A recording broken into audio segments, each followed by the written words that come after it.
Bata pa lang ako, gustong-gusto ko na talagang yumaman. Mas lalo pa akong na-motivate nung dumating yung time na bumagsak yung negosyo ng mga magulang ko. Lahat ng ari-arian namin, nakasangla, at least wala talagang natira. Kaya as early as high school, ang dami-dami ko ng sideline na ginagawa. Una, gumagawa ako ng project ng mga classmate ko para kumita lang ako. Tapos nung mag-college naman ako, pati pagbaburn ng CD, lahat, kahit ano, dumating pa nga sa nagpapa 5-6 ako. Tapos pati pagpapasada ng jeep, ginawa ko. Namamasada ako nun paggabi naman. As early as bata pa lang ako, naka-mindset na ako na dapat talaga yumaman ako ng todo. Kaya lahat ng pwede akong kumita, ginagrab ko as long as nakaya ng sarili kong gawin. Hindi ko siya pinag-iisipan, ginagrab ko lang ng ginagrab. Hanggang dumating sa akin tong AIM. Nung pagdating sa akin ng AIM Global, yun, hindi ko na siya pinag-isipan kasi sabi ko, magkano lang naman yung capital. Sabi ko, kung walang mangyari, di okay lang. Kung may mangyari, di mas maganda. Kaya lang dumating nga sa point na lumalaki na yung grupo ko, binagsakan naman kami ng bagyong Milenyo. Tapos di sabi ko, sige, okay lang, pagsubok lang to. Nakapalaki uli namin yung grupo namin, kaya lang riming naman yung bumagsak.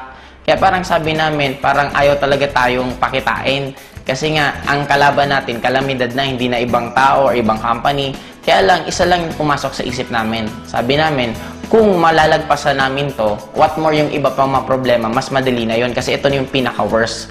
That was 2006 yung nagkaroon ng riming. Noong 2007, dun ko na halos ginibap din lahat. Birthday ko, nasa Lucena ako, nagpipresent ako. Basta ang dami kong ginawa na minsan hindi ko pa ginawa sa tanang buhay ko. Pero 2007, yun din yung time na nagkaroon ako ng first car ko. Yun din yung time na first time ko makapunta ng Hong Kong. Hanggang tuloy-tuloy na. 2008, yun, 2009, nakabila ako ng second car. Ngayon, kumikita na ako ng 7 figures a month. Kumbaga parang sabi ko, parang kailan lang. Dati nag-uumpisa kami, parang motor lang talaga dala-dala ko na i-ultimo lahat kong downline, wala din. Ako lang yung may motor, yung motor ko pa hindi pa ganun kagandahan. Kaya wala talagang maniwala-niwala sa amin. Pero ngayon, sobrang amazed na ako kasi lalo na dito sa lugar namin, kung mag-i-invite kami ng tao, diretsuhan na talaga. Pag tinanong kami kung anong ginagawa namin, sinasabi namin networking.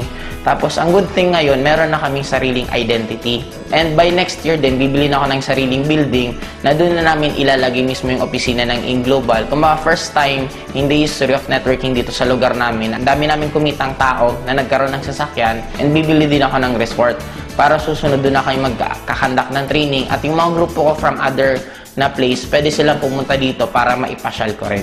Ang point ko kasi, iba pala talaga pag kumikita ka ng pera. Darating sa point na halos hindi mo na sa'yo importante yung pera. Ang pinaka-importante na lang sa'yo is yung convenient ng buhay mo. Ngayon, imaginein mo guys, by next year, ang isa pa sa plano ko, bibili kami ng yate. Kasi meron ng parking dito sa amin. Sabi ko nga, talagang lakas ng attraction ko. Kasi inuna muna yung parking ko bago yung yate kong bibilhin. I'm proud to be alive sa walang ibang numero 1 networking company. AIM Global Power. Grabe! And third din po is bibiling ko this coming December is Hummer. Sobra po akong talagang naa-amaze kasi sobrang laki po. Ang halaga po niya sa around 6.8 million. Isang sasakyan lang po. And ang kagandahan pa po ngayon, yung lifestyle na kahit saan pwede kang pumunta. Imagine mo guys, tuwing pumupunta ako sa magagandang lugar, tina-timing ko na halos konting tao. Kasi bakit? Para hindi masyadong magulo. Pumupunta ako, namamasyal ako weekdays. Guys, grabe guys! First time Asian Cross. Woo! Ang pinakamasarap dito, lahat ng pwede mong ma-experience sa buong buhay mo, pwede mong ma-experience sa AIM Global in a span of a few years lang. Power! Woo! Katatapos lang namin magyate. Ngayon, di mo ba gagawin namin? Mag-jet ski kami. Yeah!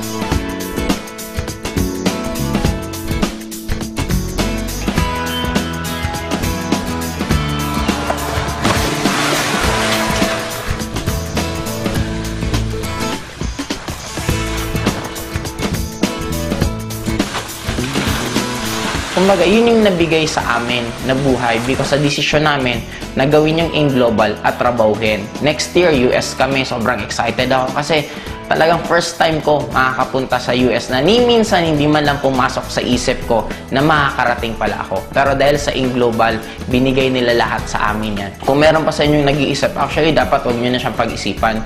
Kasi ang nakakaduda ngayon, hindi na yung networking hindi na Global. Magpo 4 years na ang Global, ang dami nang napayaman. Ang nakakaduda ngayon, kung pag-graduate mo ba, meron ka pang trabaho, or kung nagtatrabaho ka man ngayon, kung magkano yung natitira sa'yo. Ano yung point ko? Ang point ko lang, eto na yung nakikita nyo na yung result. Bakit kailangan nyo pang pagdudahan?